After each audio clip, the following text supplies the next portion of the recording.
Guys, welcome to the knowledge beast. आज के इस वीडियो में हम जानेंगे कि आखिरकार साउथ कोरिया में मिलिट्री सर्विसेज कंपलसरी क्यों है और क्यों इतने सारे फेमस जो सिंगर्स हैं, जो भी मेल ग्रुप्स में हैं, उनको जाना कंपलसरी क्यों होता है। So stay tuned till the end to know the actual reason कि आखिरकार BTS जो इतनी फेमस है और एक समय में बात हो रहा था कि वहाँ के प्रेसिडेंट उनको एक्सेप्ट कर देंगे मिलिट्री सर्विसेज के लिए, पर उनको भी जाना पड़ा था इस कंपलसरी मिलिट्री सर्विसेज के लिए।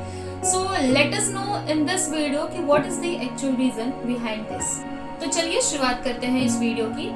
एक्चुअली ये बात जाती है north Korea and south Korea के रिलेटेड। एक समय में यह दोनों एक ही प्रोविंसेस में थे, बट इनके बीच में जैसे ही बॉर्डर को लेकर डिस्प्यूट्स हुए, ये एक कंट्री होने के बावजूद दो कंट्री में सेपरेट हो गई। एक बना नॉर्थ कोरिया और एक बना साउथ कोरिया।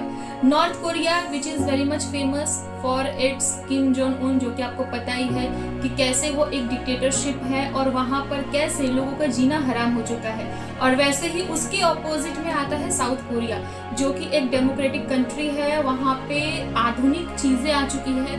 5G अगर सबसे पहले ट्राई करने का आया था, 6G जो कि साउथ कोरिया में ही हुआ था। तो क्या रहा ऐसा रीजन कि यहाँ पर इतना फेमस होने के बावजूद मिलिट्री सर्विसेज कंपलसरी रही है। So the actual reason is कि वहाँ के लोगों का ऐसा कहना है, और वहाँ पे जो एडमिनिस्ट्रेशंस में भी है जो एक पोजीशन होल्ड करते हैं, दे आर लाइक कि कभी भी जंग छिड़ सकती है साउथ कोरिया और नॉर्थ कोरिया में। इस वजह से वहाँ के आम नागरिक को भी एक तरीके से प्रिपेयर रहना पड़ेगा कि अगर कभी भी नॉर्थ कोरिया के साथ जंग छिड़े तो वह इस चीज के लिए तैयार रहे। इसी वजह से वहाँ के जो आम नागरिक है, खास करके जो मेल है, मेल के लिए कंपलसरी है फ्रॉम 18 to 28 एज की उनको वहां पर एनरोल करवाना पड़ेगा मिलिट्री सर्विसेज के लिए, जो कि 18 से लेके 21 महीनों का होता है ना। वहां पे तीनों फोर्सेस में आप जा सकते हो, इट डिपेंड्स, उसी के हिसाब से ड्यूरेशंस उनके तय किए जाते हैं। कोई बड़े से बड़े पोजीशन होल्डर ही क्यों ना हो, उसको भी मिलिट्री सर्विसेज वहां पे कंपलसरी ही होती है। अगर कोई ऐसे नागरिक है जो कि बाहर में रहते हैं, उनको उसके बावजूद यहाँ पर आकर मिलिट्री सर्विसेज करना पड़ेगा।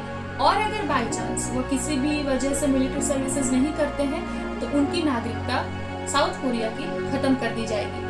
तो उसी के साथ साथ जो बहुत बड़े सिंगर्स हैं, जैसे BTS ग्रुप हो गया, 17 हो गए, उनकी भी चर्चाएं चली थी प्रेसिडेंट के पास कि ये लोगों को एग्जेम्प्ट कर दिया जाए मिलिट्री सर्विसेज से, बिकॉज उन्होंने देश को एक ऊंचाई पे पहुंचाया है जो कि और भी किसी ने नहीं कर पाए।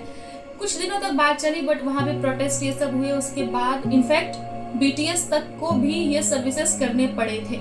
So these are the actual reasons. So I hope this video will be useful for you. For more such content, do subscribe to my channel. Thank you.